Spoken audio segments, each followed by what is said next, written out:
During my long stretched out divorce, I felt like I was thrown into a world I didn't know how to handle. Getting out wasn't the rebuild. Understanding what I'd been through and learning how to function again as a man was. Everyone has advice on rebuilding. I have the footage. Here's a day from my rebuild and one lesson I learned from it. Well, it's my daughter's first high school camp today. I just dropped her off earlier at school and she's out of her mind with excitement.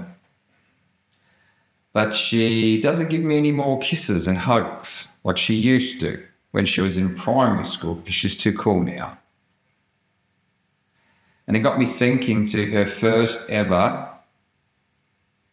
camp at primary school, about 4, maybe 5 years ago. And this beautiful little girl with this massive smile,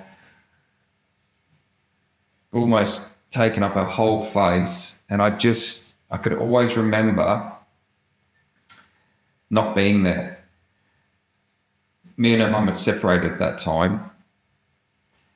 And just seeing my little girl so happy and just looking down from the bus to, I was there, she could see me, but I wasn't there because all I kept thinking, because I could see her mum smiling like nothing had happened. Just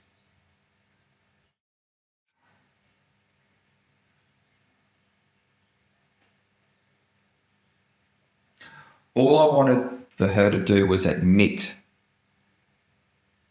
the affair.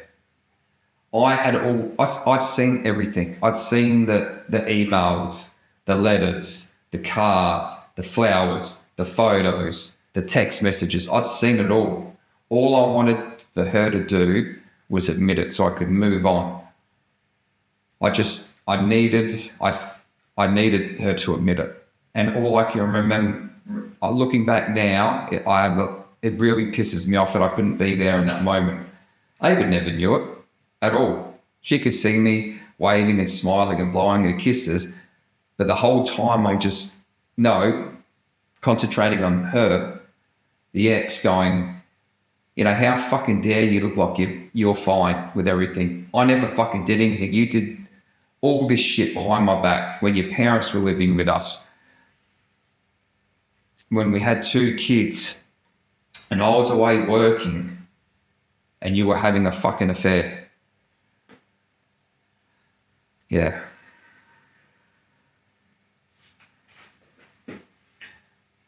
I regret that. I regret a lot of those times where I wasn't fucking fully present.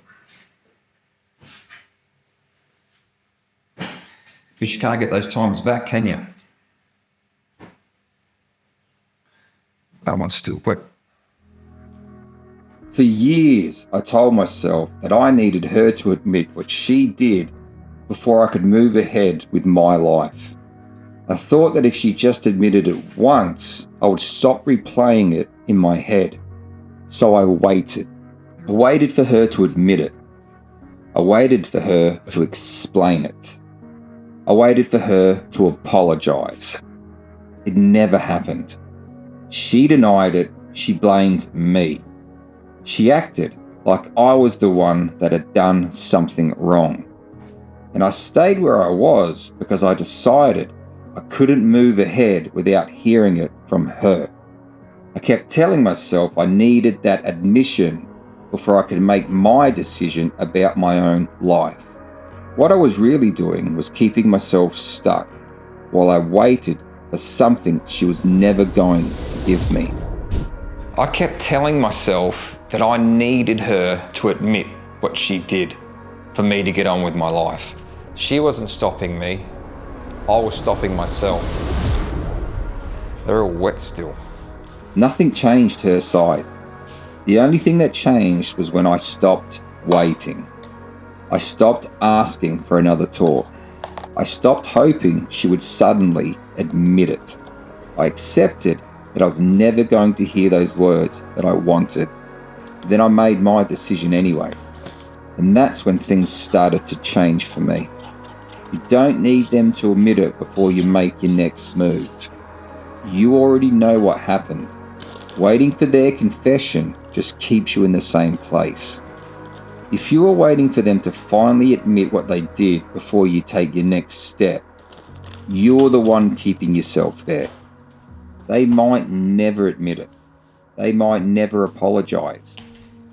They might never take responsibility. You can still decide where you're going next. You don't need their admission. You need to make your decision.